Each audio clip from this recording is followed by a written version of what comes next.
All right, guys, welcome back. Long time no see. I'm sure you've noticed we have a bunch of videos that we had to pull down. We got our PP slapped a little bit by YouTube. We had 2 strikes on the channel. Third strike, your channel gets deleted. They've been cracking down hard on gun channels, it seems, to prevent our channel from getting deleted. We're trying to play by the rules as much as we can. So we still have all the videos from previously. All of our stuff that we're not allowed to put on YouTube, we're going to push on Rumble and or Patreon. We haven't really decided yet. If we do Patreon, it's going to be nothing per month just so that we can get that stuff out to you guys. We've talked about doing some like giveaway stuff, maybe like discount codes or something if you want to do like a higher tier. We're still kind of up in the air on that for what we want to do. But for today, what we're going to do is reloading for the 6 arc.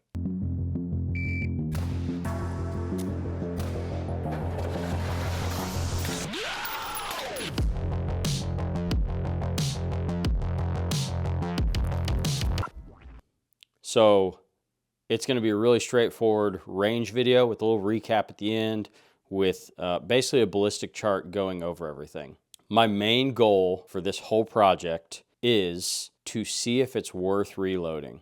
The factory Hornady ammo for the price shoots unbelievably good. If you watch the 6 arc versus 5.56 video that we still have up, I wanted to see if it was worth using up my good components, my expensive bullets, to have a higher BC bullet. I knew I wasn't going to get a bunch of velocity out of it. I know I'm not going to be able to do anything crazy. You're limited by the AR-15 platform itself for chamber pressure, but I thought if I could stuff a super high BC bullet, like the Burger 109 has a 300 G7 BC, if I could stuff that in there, how much better would that perform? How much more, how much less wind drift would it get? How much more velocity and energy would it maintain? So that's what today's going to be. This is not the rifle that's going to be in the video. It's going to be my Mark 12 from the first video. I have the 18-inch DDF in it. This is a Noveski 18-inch SPR chambered in 6 arc. Going to do a bunch with this gun, probably continue to do load development. We still have some time for deer season. I really want to get a doe with it just to show how capable of a platform this is. And then also coyote hunting. Coyote hunting's coming up. I have a bunch of thermal footage I want to do. I have a bunch of hunting footage I want to get. This is definitely going to get used for that. Before we hit the range, the groups that are in this video, I don't care about. I don't care about the groups in this video. I wasn't really concerned with that. If they shot great, awesome. But all of these bullets, I just stuffed in the case. I didn't adjust my seating die or do anything. I made sure they fit in the mag, and that was it. The powder charges were just to experiment with pressure and speed to see where we got so I could run some numbers, see what was realistic. The bearing surface of a 109 hybrid is so much larger than a 108 ELDM. I wanted to see what that velocity difference was going to be, even though they're 1 grain apart. My other goal was to see if I could use a temp stable powder that burns cleaner and works throughout the year versus a dirty ball powder. My third concern is it worth me loading for the time that it takes to load it? I'm loading on a single stage press. It takes me 2 to 3 hours to load 100 rounds. Is it worth that and using up my expensive bullets, precious powder, primers, all that stuff for maybe marginal performance, or is it going to be something that just blows the factory stuff out of the water? The other thing I wanted to do was see what I could do for coyote ammo. I wanted to see how the speeds were. I still have a couple bullets I'd like to test. We're going to be testing the 70 grain Blitzkings for coyotes in this platform, along with 109 hybrids, 107 Sierra Match Kings, and then we're going to test Varget and 8208 XBR. We're going to compare it with Hornady 108 ELDMs, the factory loaded ammo, and see what kind of results we get. The range trip's going to be pretty straightforward. It's going to be shooting groups. I'm going to have a graphic of the velocity and watch the gun function, all that stuff. Then we're going to come back here. I'll have a ballistic chart made, and we'll kind of go over that and see wind performance-wise, velocity, retained velocity, energy if you're worried about hunting, all that stuff. So let's go to the range, and I'll see you back here after that.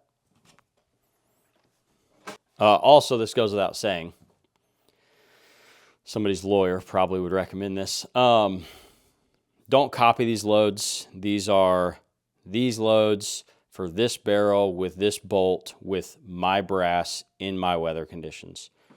You see in a couple of these where they start out super slow. Take that book minimum and work up to maximum.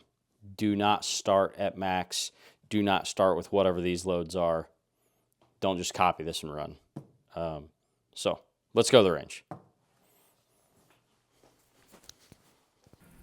Okay, this is 108s, 107s with 8208, 25.5, then 26.5.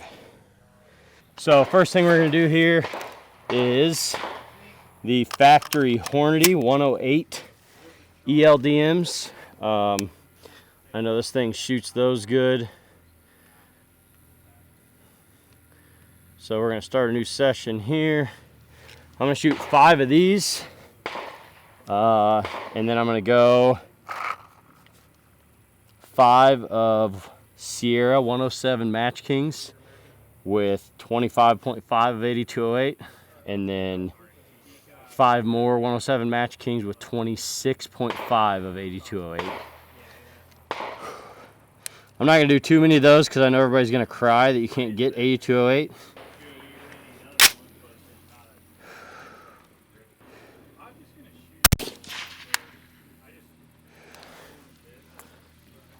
Okay, 2571.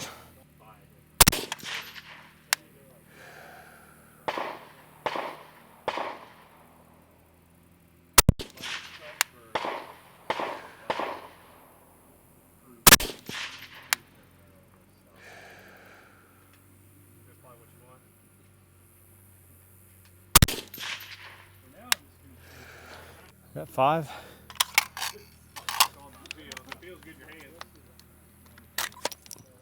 Okay. The Hornady, we had an extreme spread of 37.5, average of 25.88, standard deviation of 16.7. All right, this is 25.5 of 8208. Okay. All right. That group from here looked okay, minus one weird flyer on the first shot. You know, I'll take the blame for that. I fixed my position. Shooting a gas gun, unfortunately for me, is not quite as easy. So start a new string here, and then we're gonna go 25.5 of 8208 with a 107 Sierra Match King. Okay, we're gonna go to the next one over to the right.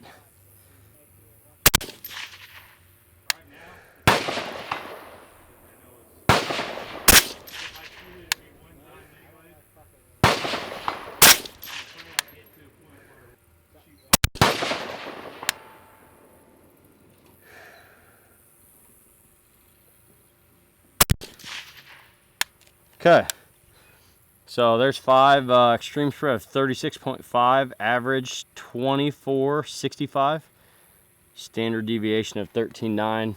Group's okay, point impact's a little low, but you know, I'm not zeroed for that. So we're moving on to 26.5 of 8208, 5 of these. The only reason I'm jumping a grain is I've already shot some of these just to make sure they're gonna cycle and stuff, and they seem okay. So I'm just going up to the next point here.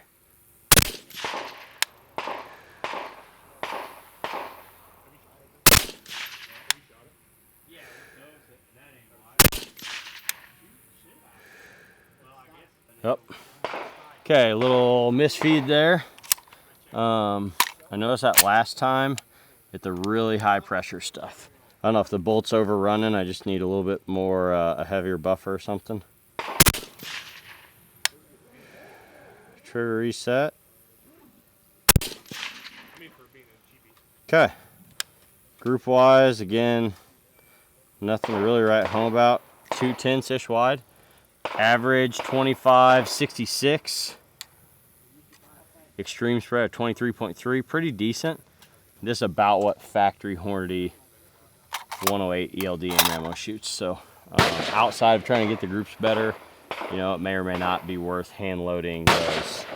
We're gonna switch over to Varget, let the barrel cool for a little bit, switch to Varget.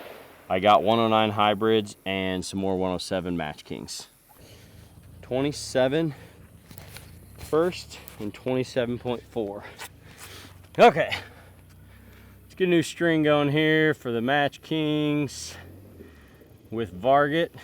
I know 8208 is expensive and or hard to come by, and so Varget's not.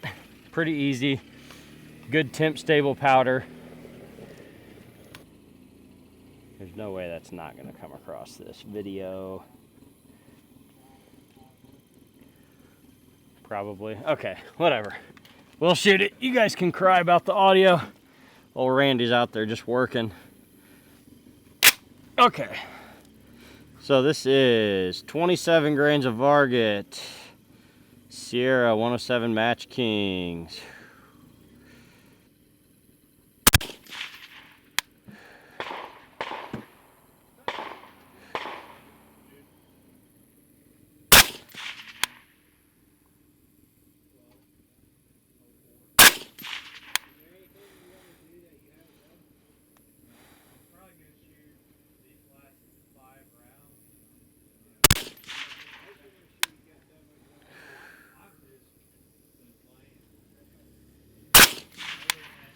Okay, really good group. Pretty slow, 25, 24 average, extreme spread of 15. Well, 14.7. 50 feet per second slower than factory ammo. So we are 27.4 now. Let's see what those do. We'll reset the chrono. Okay, 27.4. That last group was pretty good. We're on the fourth one over now.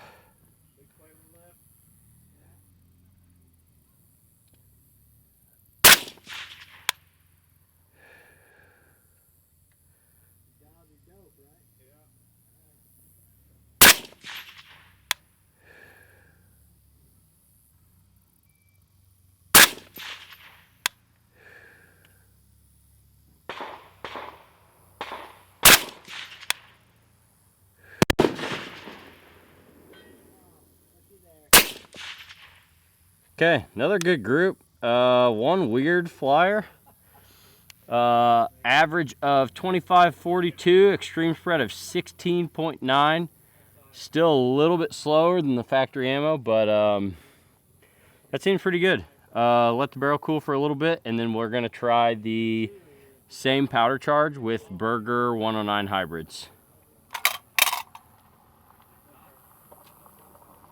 We're gonna do the same as the Match Kings. We're gonna go, these are 109 hybrids.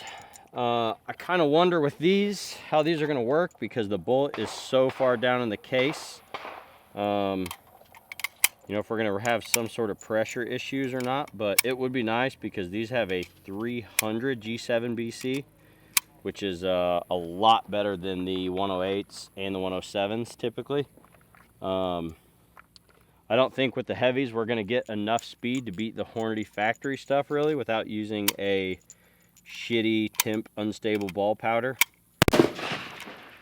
So I think the only way we're really gonna beat it is hand loading with some heavy, higher BC bullets. So let's see what these 109 shoot like. I fully expect a weird flyer group, whatever, right off the rip. Let's go the next row down. So we're gonna be second row, far left. I've noticed when you change bullets, the jacket material seems to be a little different and affect it a little. So we'll see where these land.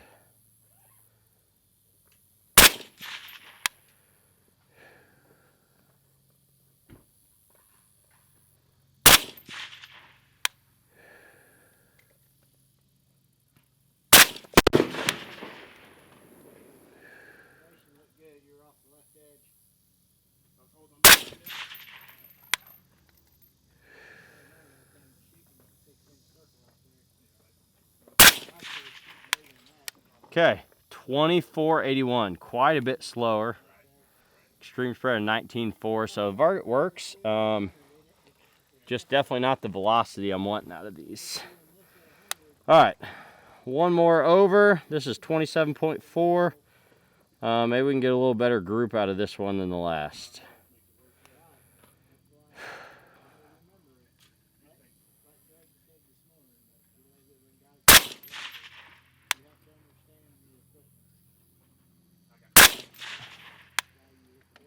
Not looking like it so far.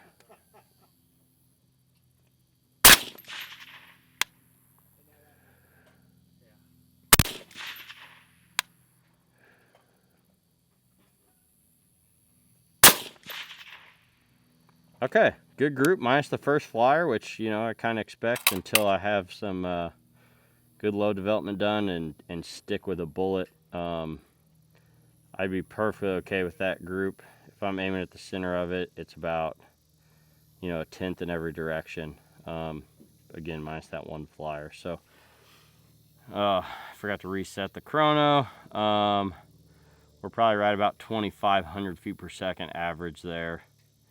Based on that, I will correct that and throw it up here with the extreme spread, the average, and the SDs for what that's actually supposed to be. So, you guys looking at the groups right now? I can always, you know, tune, go a little finer on the powder charge, see if that makes any difference, helps out. But what it costs to reload it and how good the factory ammo is, I just don't see any point. We are going to move to the Blitzkings now. I think that'll be really cool in this platform. I'm expecting 300 plus feet per second out of that with 8208. I have tons of it. I don't care that you can't get it or can't find it or don't want to pay for it. It is a magic gas gun powder or a magic powder with light bullets, it seems. We will let the barrel cool and test that out and see what kind of results we get. Same with groups. Not super concerned with the group size at the moment. Just kind of seeing speed and pressure what we get. So this is going to be 70 grain Blitzkings with 8208. We got probably what the 6 arc should be for. Super short flesh grenades. We're gonna do 30 grains of 8208, 30.5, and 31. Again, 70 grain Sierra Blitzking. We're coming from the 109s. So I imagine some flyers and some weird stuff, but if I get speeds out of it that are good, you know, we can clean the barrel and revisit and fine tune. We can go a little bit finer than 0.5 grains. See if we run into any issues. I'll be curious on this if we run into a bolt speed issue like that one misfeed on the heavies with the 8208. Okay, let's see what happens here. First up is 30 grains of 8208 with a 70 grain Sierra Blitzking. We are filming down range. You guys are looking at that now. Okay, we are going to the right of our last 109 group.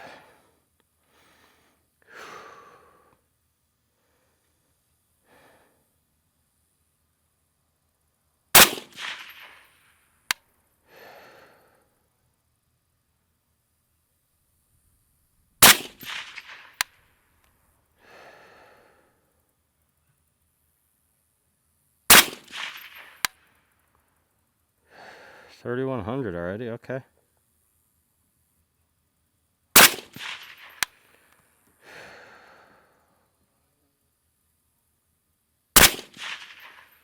Okay, there's 5.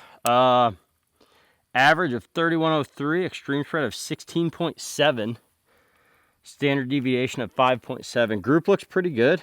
We got 1, 2 flyers, 3 stacked in a line, so that might be something to investigate. Recoil felt really good on it. Again, I know these groups aren't super awesome, but I'm just checking speed and pressure right now and seeing if it's worth investigating. Okay, so this is 30.5 8208 with 70 grain Blitz Kings.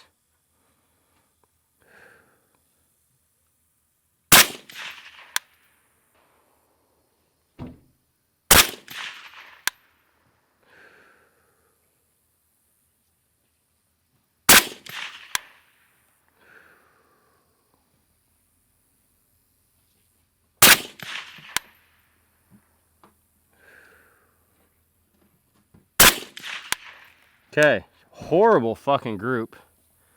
Extreme spread is 32.8. Average is 31.58. So good speeds, but I think it probably is not a fan of that speed. Let's start our new string here. And we're gonna go to 31 grains. 31 grains of 8208 with a 70 grain Blitz King. Because that group was so terrible, I'm gonna go bottom left on this one. Bottom left corner. Okay, bullseye, super soft and nice feeling.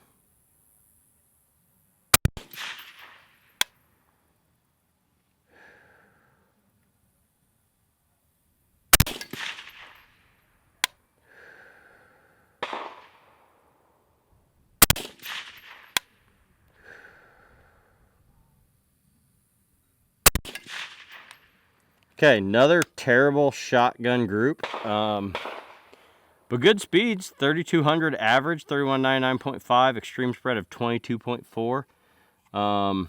Whatever it is about that powder jump above 30 though, it definitely didn't like it. So yeah, we'll go down range, check those out, and revisit that when we get home. All right, now for the fun part, if you care about reloading. You guys saw the groups, you saw the velocities. I put all of the velocities and all the load data up, at least the pertinent stuff, as we were shooting. So I didn't do anything crazy, no tuning, no bullet tuning. I didn't try different seating depths. I didn't do anything. I shoved the bullet in the case so it fit in the mag, and that was it. There's probably a better spot to put all these bullets. Maybe there's a better powder, but I just wanted to see if it was even worth reloading. Let's go over this ballistic chart and see what kind of results we got. What I did for this chart was I took the factory ammo to compare as a baseline because we know how good it shoots. I took the best load with the 107s, or the fastest load with the 107s, which was the 8208. And then I took the load with the 109s with Varget. And then we have our 70 grain Blitzking load with the 8208. Now I know the 70 grain is not really going to compare to the heavies at any point, but for a hunting bullet for coyotes, I want something flat and super fast. Typical engagement is 300 and in, maybe 400 max. So I definitely wanted to see what sort of trajectory and what sort of performance we were going to get there. So it's laid over it, but I also want to highlight how much the BC of a bullet matters in a load versus the speed.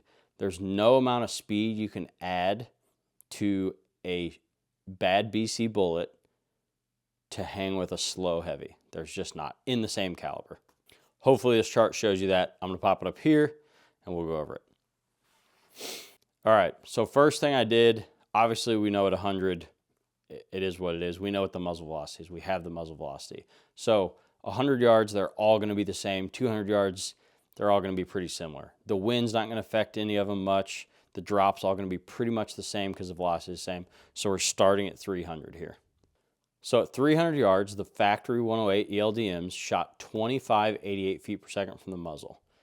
The remaining velocity at 300 yards gives us 2104 feet per second. So in 300 yards, we shed 484 feet per second in just 300 yards. Our drop at that distance is 1.2 mils. I did a 10 mile an hour, 90 degree wind, just as a severe case to really kind of split the bullets. The slower the wind or the less the angle, the closer these are all going to be. But I figured worst case scenario or a bad scenario, I wanted to see like what the actual difference in performance would be. So 10 mile an hour wind, 90 degrees, we have 0.6 mil hold at 300 yards. So this is roughly a 5 mile per hour gun. Remaining energy, we have 1,061 foot-pounds. So by every boomer's whitetail standards, this is plenty for whitetail to 300 yards. All right, next we're gonna do the 107 Sierra Match King. So the G7 on the 107 is 265. I've shot them way higher, up in the 280s out of my bolt gun. And I've had them way lower down 250. So it really depends what lot you get. So muzzle velocity, we're 20 feet per second slower, not the end of the world, 25.66. Remaining velocity at 300 yards is 20.72. So about the same drop that we saw, maybe a little bit more just from that lower BC. Drop, we're at 1.3 versus 1.2, pretty negligible. You know, that's well within the group size that this gun's gonna shoot anyway. Wind performance, we went a tenth lower. We're a 0.7 mil hold in a 10 mile an hour, 90 degree wind. And then we still have 1,021 foot-pounds energy, so plenty there. Next up, we did the 109 grain Berger 109 long range hybrid target. So this is what I shoot out of my 6mm dasher. I shoot these at 2850 out of that gun, and they have a 301 G7. So muzzle velocity for this was 2511 feet per second. That's 70 feet per second slower than the 108s, and you know, like 50-ish feet per second slower than the 107 Match Kings. Drop were 1.3 mils. Again, that's a factor of the velocity and the arc. No getting around that really. Wind, these are running with the 108 ELDMs. These are a 0.6 hold and a 10 mile an hour wind, 90 degrees. Energy, we're 1,044 foot-pounds. So plenty to take deer. We're actually more than the 107s here for energy because of the weight and the retained velocity. And we're just under the 108 ELDMs. All right, now for the fun one. 70 grain Blitz Kings backed by 8208. This is 3,200 feet per second out of an 18-inch barrel. Pretty sweet setup, pretty good velocity, killer trajectory for a coyote gun. It is not gonna hang with the long range stuff. And here's what you're gonna see. At just 300 yards, the 70 grain Blitz King has lost 1,000 feet per second in just 300 yards. So any 5.56 people that think their 55 grain's better because it goes 3,200, the NAS 3 5.56 people from the last video, if you're still here in the comments, that's why your velocity that's another 100, 150 feet per second doesn't matter. The BC of the bullet sucks, and it's gonna bleed that velocity off no matter how much you give it from the start. Drop, because of that initial velocity, we're a 0.8 hold, so we're 0.5 mil flatter than the best heavy. Wind-wise, though, we're already way behind. We're 1 full mil of wind, where the other ones were 0.6, 0.7. So that bullet, even at that velocity, takes us from a 5 mile an hour gun down to a 3 mile an hour gun. The energy, because of the weight of the bullet, is already really low. We're 757 foot-pounds. Tons for coyotes. You could argue for deer. I think a Blitz King into the lung of a deer or a heart of a deer is going to do some damage, but you know, it's not something I would want to try. All right, now we're going to 500 yards. The 108 ELDMs have 1,812 feet per second left. The 107 Match Kings have 1,775 feet per second left. The 109 hybrids have 1,813 feet per second left. So at 500 yards, despite them being 80 feet per second slower, the 109 hybrids are already caught up to the 108 ELDMs. It seems like a little difference, but it just shows you how much that BC matters. So if you could run the 109s a little bit harder, maybe in a NAS 3 case, they would way outperform the 108s. The 70 grain Blitz Kings, we are down to 1598 remaining velocity at 500 yards. So they're slowing down hard. They lost 700 more feet per second in just 200 yards. Drop for the heavies were 3.3, 3.4, and 3.4. Again, the velocity is the arc. It is what it is. It's going to take a lot longer for the BC to make up and fix that velocity or that drop. Wind, same deal. All the heavies are pretty close. 1.1, 1.2, 1.1. Remaining energy on the heavies, we have 788 for the 108 ELDMs, 749 for the 107s, 796 for the 109s. So again, the 109s retaining more energy, they're a little bit heavier, and they're retaining more velocity. The 70 grain Blitzkings, again, I'm going to do this one separate because it doesn't really compare to these, but just as a reloading note, if you do want to reload for coyotes or varmints or whatever, we are 1598 feet per second, 2.6 mils of drop, so almost a mil flatter at 500.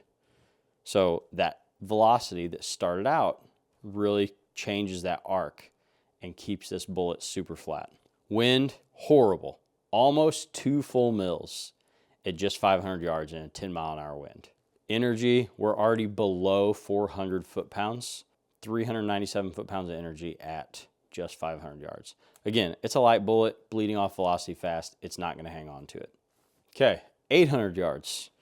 The 108 ELDMs start at 2588. We have a remaining velocity of 1412. The 107s, we have a remaining velocity of 1381. The 109s, we have a remaining velocity of 1448. So they are now 30-ish feet per second faster than the 109s, despite being 80 feet per second slower from the start. The drop on all of those, again, they're a slow bullet, 7.4, 7.7, and 7.6. The wind drift, this is where the 109s with the higher BC are going to start pulling away. Now, these numbers are going to seem small because it's only 1/10, 2/10 of a mil. But at 800 yards, 2/10 of a mil is not an insignificant number in inches. So we're 2 mils for the 108s, 2.1 for the 107s, and 1.9 for the 109 hybrids. Energy, again, if you're hunting, you're outside of deer at this range, ethical deer at this range.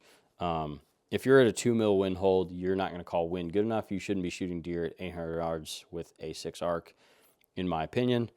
You're 478 foot-pounds, 453 foot-pounds, and 507 with the 109s.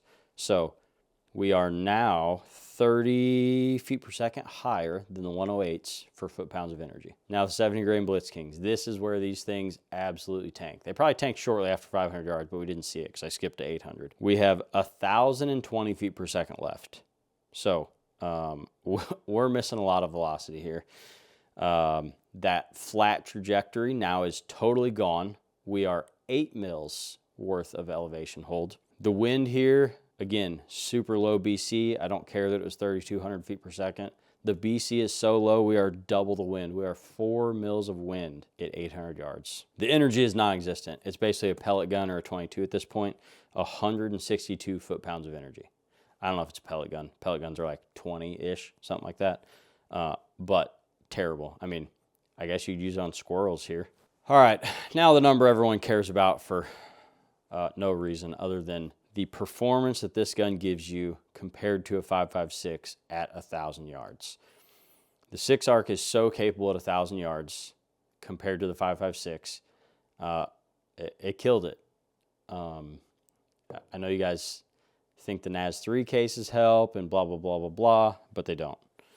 So the 108 ELDMs started with 2588 feet per second, and they're still hanging on to 1,173 feet per second. They have 11.2 mils of drop, 2.8 mils worth of wind drift, and 330 foot-pounds of energy. Go down to the 107s, lower BC, a little lower velocity. Obviously, they're going to be worse, but just to cover it, 2566 feet per second, 1,181 feet per second remaining, so right there. 11.6 mils, 2.9 mils worth of wind, and 331 foot-pounds. The 109 hybrids. So we started at 2511. We're now 1,226 feet per second. So significantly more than the other two. Our elevation now has caught up. So we're 11.2 because we're retaining that BC, or we're retaining that velocity because of the high BC. And the wind drift is now the lowest out of all of them by 0.3 of a mil. So we're 2.6 mils worth of wind versus 2.8 or 2.9 mils. In the energy, it's a little bit higher, 30 foot-pounds more. It's a wash at this range, but the numbers show you what the better BC is capable of doing. The 70 grain Blitzking here, laughable. Again, it was done hundreds of yards ago. 3,200 feet per second starting. 874, so this thing's subsonic now. 14.1 mils of elevation. So in just 200 yards, we needed 6 more mils of elevation, which is insane. The wind here, also terrible. 5.4 mils of wind versus 2.6 for the 109s. And the energy is 119 foot-pounds. Again, it's pretty much done slowing down. It's going to retain the energy that it has from this point forward. Yeah, again, I know the groups weren't stellar. Some of them with the Blitzkings were terrible, which is whatever. I might try a different bullet. I use the 87 VLDs in my dasher now. If you didn't watch the coyote load development for the dasher, they were 400 feet per second slower than the Blitzkings, but hold on to the energy and the velocity because of that BC to about 400 yards, and then they pass up that 70 grain Blitzking. So I might try that in this, figure around 3,000 or so feet per second, but it's a way better BC. It's going to hang on to that velocity. I think it's a 228 or 220 G7 BC on those. So that's an option. If there's anything else, any other bullets you want to try, any other powders you suggest, again, I don't want to use a ball powder. I want to use something clean, something temp stable, Varget, A208. I don't know if 4350 would work in here. Some guys have said Vitavori, so we might try some of that. If you made it to the end of the video, thank you guys for 1, sticking around to watch the video. Number 2, thank you for sticking around waiting for a YouTube channel. I don't know where we're going. It's not like we're some ex-girlfriend or something. We have a ton of videos ready to go. We have been continually working on stuff. I have how to spray paint your rifle coming up. We have multiple cartridge tests. We have one more to top the 308 versus 6.5. We can call it a part 2, but it's going to make the boomers super mad again if you were in the 308 camp. All right, with all that being said, thank you guys for watching. Come back. We're going to try and keep this every other Saturday. Hopefully we don't get slapped again by YouTube. But follow us over to Rumble too. Let us know that you made it over there. I know the app's not as good. I know it's not as trafficked as YouTube. There's not as many people on it, but we would love to be able to actually put out educational content. Hope you guys enjoyed this. 6-ARC is taking over the small frame AR world for sure. If you're not on the train yet, jump on it. It will kill your 5.56. One more thing. I think the #1 comment on the 6.5 versus 308 and the 6-ARC versus 5.56 that I've answered is it's so much cheaper to shoot. The thought that I want people to have is cost per hit, not cost per round. Unless, you know, you're hauling your plastic card table out to the range because you're from St. Charles and, you know, you just want to shoot refrigerators in the dirt. Cost per hit, not cost per round. Quit thinking about how cheap you can get junk 5.56 when you can get 6-ARC and make hits. Go look at some scores for 6-ARC versus 5.56. All right, see ya.